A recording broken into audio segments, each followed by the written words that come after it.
Hey guys, Coldbrew here. Welcome to the test server. We got Karato Foxhunter, the fusion that's coming on the 10th of February. So in just 2 days, we're going to have this brand new champion. It does have a very unique skill set. I did equip him with some good gear. We're going to see him in action and see how good of a fusion he really is.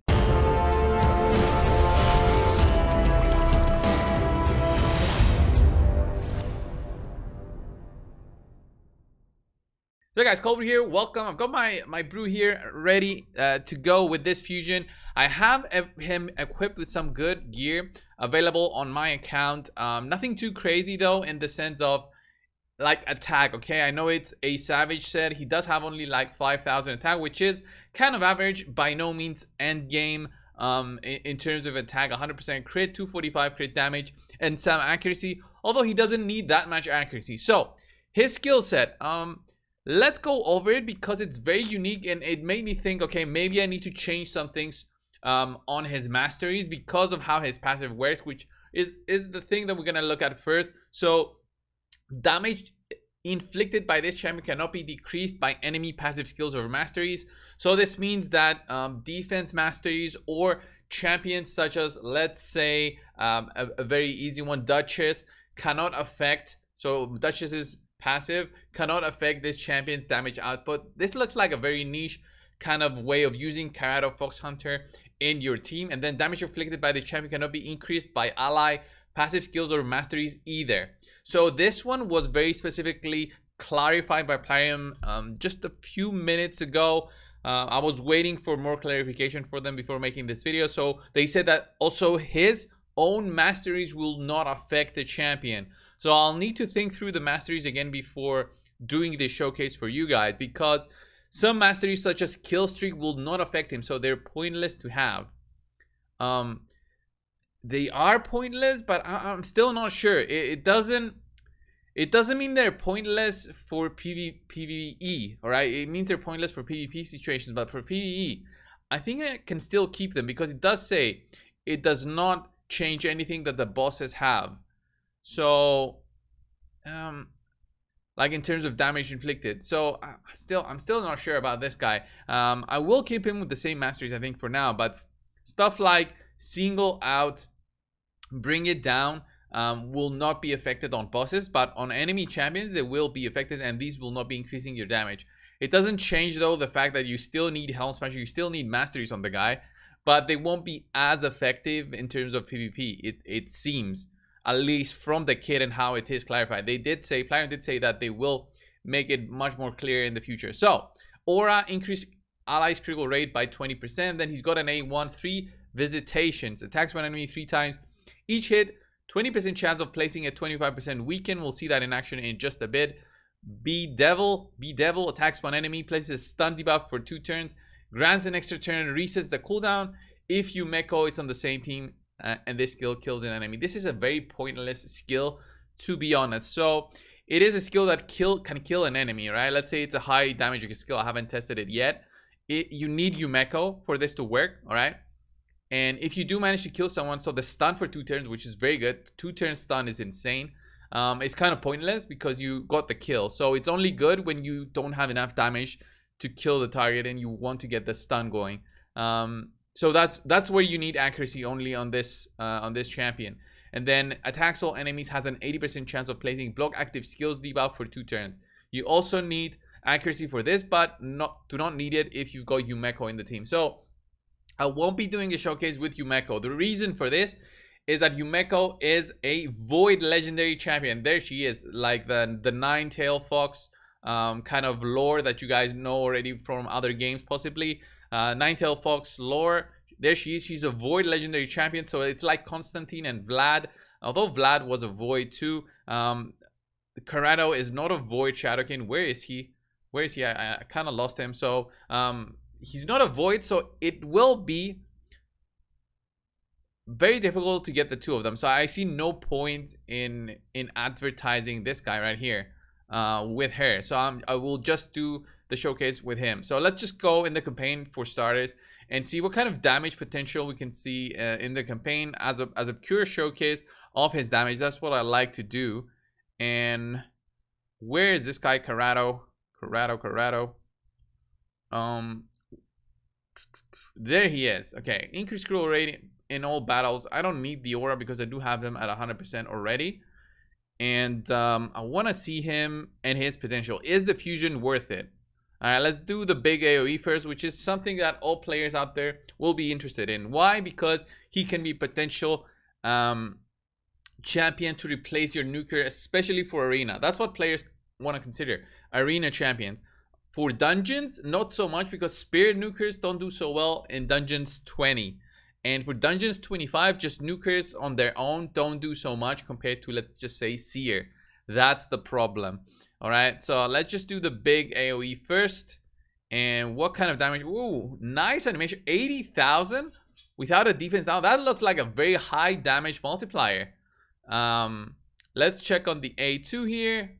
100k with the Savage, of course, and Helm Smasher. So great deal of damage there. Let's do the A1. But I love that the big A3 there. That animation was just amazing. Big props to the designers as always. And his A1 looks like Genzin, I think it's his name. I think it looks like that other Shadow King. But look at that big animation. Love it. Love it, love it, love it. All right, looks pretty cool. I want to see him in action with some defense down weekend and all that good stuff. All right, we're not gonna go to Dragon's Lair 20 because that's magic. He's gonna be weak. I think finite 20 is force. We're gonna see a proper showcase here, right? So do the usual arbiter. We need Battle Khazar there, and we also need Gerbtug, and then our nuker for the showcase. Totally unrealistic, but totally awesome to see, right? See the big numbers. It's just what I always want to see when I do the big numbers. Let's see Foxhunter's nuke. All right, defense down weekend. Let's do this, and let's do this also. Let's do another boost, and Foxhunter, let's see your damage. Damn, all right, that was 200k. 200k, definitely not what I expected. I expected way more than that. So let's get out of this one. Actually, it's not as high as I thought. I would have thought it would have been way higher, because he did 100k, no, 80k without a defense down. So let's just see with the defense down and an attack up, which is defense down weaken and attack up. This is more reasonable.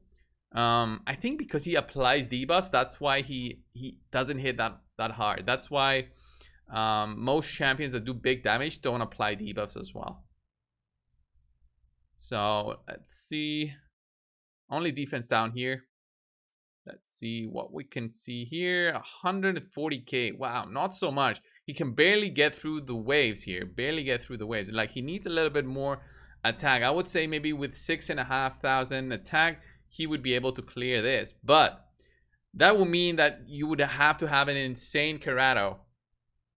But it's a bit disappointing, to be honest. A bit disappointing in terms of damage, at least on his A3. Where would you use him? Honestly, I would use him in arena. Out of all the places, there's no other place I can think of using him. Can we beat somebody here with these champions have passives, which enable them to reduce the damage taken. So Karato will be nice here, and there's no weak affinity for us here. So Karato will be a nice showcase here. I would love a defense down though. A defense down would be nice. So I'm gonna use my Madame. I hope she's geared on the test server, and I think Madame here would be pretty good. So yeah, so Hegemon there to stop any Terminator stuff. Let's see who's gonna be the fastest here. Let's see, can we lock them out at least? Yeah, we lock them out. We lock out the important ones. And defense down weaken, and don't want to see the buffs there. Gonna try and reduce it. Right, okay, so now we can do either the A2, which is a 2 stun duration kind of attack, but 200 accuracy will not be enough for like Plat Arena teams. So these are other content creators here who have very good accounts. So 200 resistance is very easy to get, and it won't be enough for him. And getting more accuracy will mean you'll be dropping your important stats. So your attack, your crit damage, which you do need for nukers. So I will go for the big AoE attack. Leorius will survive this because of his passive. The others might not do because of the ignore passive skills and masteries. If it was ignore defense as well, this would have been the most broken A3 in the game, because it will ignore stuff like the gear sets. It doesn't specifically say anything about gear sets. It would ignore the gear sets, it would ignore everything, and it would just melt through any kind of defense. So let's see his A3 in action here. Right, nothing too crazy. I mean, it's a single target attack also, which is what makes it so sad. Like, we couldn't get through here. Like all these defensive champions, we couldn't get through them, even with the defense down. And it's not a bad gear set that I have on him. It's just he cannot get through them. So I'm kind of disappointed with him. Like, if I didn't have Hedgie here, I would be just destroyed. I would be just destroyed. So let's see, increase attack again. Let's see the big A2 from Karato here. Very disappointing so far. Okay, let's do an attack. So Karato, can you at least one shot Duchess here? She's same affinity, 61k. Kind of disappointing. Like, you would need attack percent boots as well if you want to go through it, but it is a strong defense.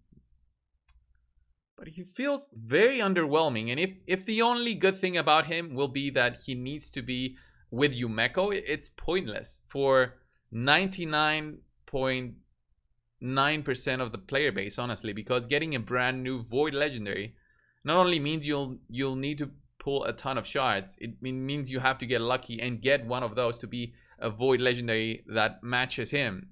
And you know, getting Void Legendaries, there's so many better ones to get. So I wouldn't hope for her, although she's pretty good. I might do a specific showcase just for her, but she is pretty good. So we get hit. Does it reduce the damage inflicted also by enemies? I gotta check his kit again, but because I might be damage inflicted by this champion cannot be decreased. Okay, it's not damage inflicted by the enemies cannot be increased also. So it's only damage inflicted by this champion. Damage inflicted by the champion cannot be decreased. So yeah, the increase and decrease just doesn't matter.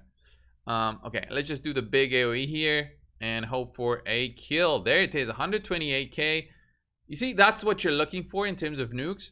But against that defensive team that we saw at the start, you saw that he couldn't melt through it. And stuff like this team definitely were pretty good. Can we take out? Yeah, we took out Siffy here. So far, I'm not that impressed. Like, I love the passive. I love how it has potential for specific nuke teams and against force champions and defense, because that's where Karato will shine in terms of a spirit nuker, I would say. For a spirit nuker, he's not that bad. For a nuker overall, I'm a bit disappointed. That's my review so far of this champion. And his cooldowns seem a little bit too much. Like 4 turns for this seem a bit too much. And the block active skills, you need Yumeko in your team for it to actually do something. The A1 is a triple hitting attack, so can it actually kill anybody? No. Like 8k per hit on a triple hitting, that's 30k when the defenses have Alright, so another solid team against us. This one is from Rats, so it must have a ton of defense. So passives and masteries here will play a big role to see if Karato can melt through. I wonder what kind of damage we can do on Rotos. So he does have a passive which does not allow damage to do 100% of his health. I don't think we'll ignore that though. I don't think we can ignore that. So it's kind of weird. Let me just have another look. So damage inflicted by the champion cannot be decreased by enemy passive skills or masteries. Well, it's not a damage decrease. We'll just have to test it though against Rotos.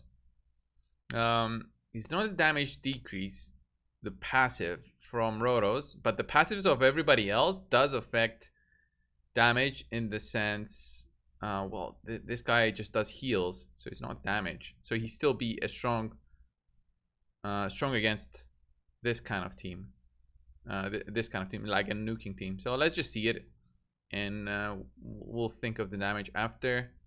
Okay, 89,000, but we did manage to kill Vogoth, but that's not what we wanted. So we did a ton of damage there. So I'm guessing the heals just healed everybody to full. I'll have to see it in slow motion. Now we do have to kill Duchess here. Can we kill her? There it is, 100k. That's what you want to see. And then there is also revive here, probably. So, I mean, that's why you need Yumeko for the increase in cooldowns. And she will also decrease the cooldowns of this guy. Yeah, there it is. And it's like, if I didn't have Hegemon, this would have been a totally different fight. So definitely disappointed by Karato on his own. But the 2-turn stun, it's so clutch. Like here, 2-turn stun against the Swift Parry works so well. But remember, you need accuracy, which will not be the case for most of the time. Very disappointed by that. Very disappointed. In terms of clan boss damage, I'm not even gonna test him. There's no point. Like his kid nowhere near the clan boss champion, I would say. I mean, he can be used for the clan boss, but the weekend helps, I guess. But I wouldn't say he is a unique clan boss champion. There's nothing that really makes him unique in that. He does have, the only thing unique about him is the passive, which works way better with Yumeko in there, especially for the block active skills. And the stun here, resetting the cooldown if Yumeko is on the same team. He can get the A2 just proccing all the time. Like I said, I wasn't gonna do a showcase, but I might as well just do it here in the campaign. Like if I do a very unique team right here, like it's gonna be this guy plus a Yumeko there, level 1, and let's have him always use his A1. I wonder, he should be able to just spam that and melt through the campaign, right? Because A1 will be killing everybody. How is she fast? Oh yeah, I did equip her with some gear, but look at that. He's doing the A2 all the time. 100k, 118k, looking pretty solid. Yeah, I did equip her with some gear. So yeah, you could have used the 2 of them in campaign. I wonder if the 2 of them work in dungeons. Man, I said I wasn't gonna test this, but 100k is not gonna be enough. 100k is not gonna be enough to go through waves. No, because the waves have way more. The waves have way more stats. So this is definitely not gonna be enough. Look at that, 41,000 against these ones. These waves have way more defense than campaign, obviously. So nothing too crazy on his A2. I like the 2-turn stun though. So guys, this was Karato Foxhunter. What do you think of this showcase? If I didn't show something, leave it down below in the comments. Maybe I'll do another showcase for this guy. But in terms of a fusion, he's a little bit disappointing. He has a very unique passive that can work. He is, I think, one of the better, I'm not gonna say, should I say best spirit nukers? I'm not gonna say that. I think he's in the top 3 though in terms of spirit champion nukers. So I will be getting this fusion. I never recommend for you guys to not get a fusion. I always say go for them if you can. If it's gonna take you out of your way for whatever goal you have within the game, then just don't go for him. But for me, there's no place for Karato currently in my teams, but he does have a place in my collection. Thank you guys so much for watching. Subscribe if you haven't already. I'll see you in the next one. See ya.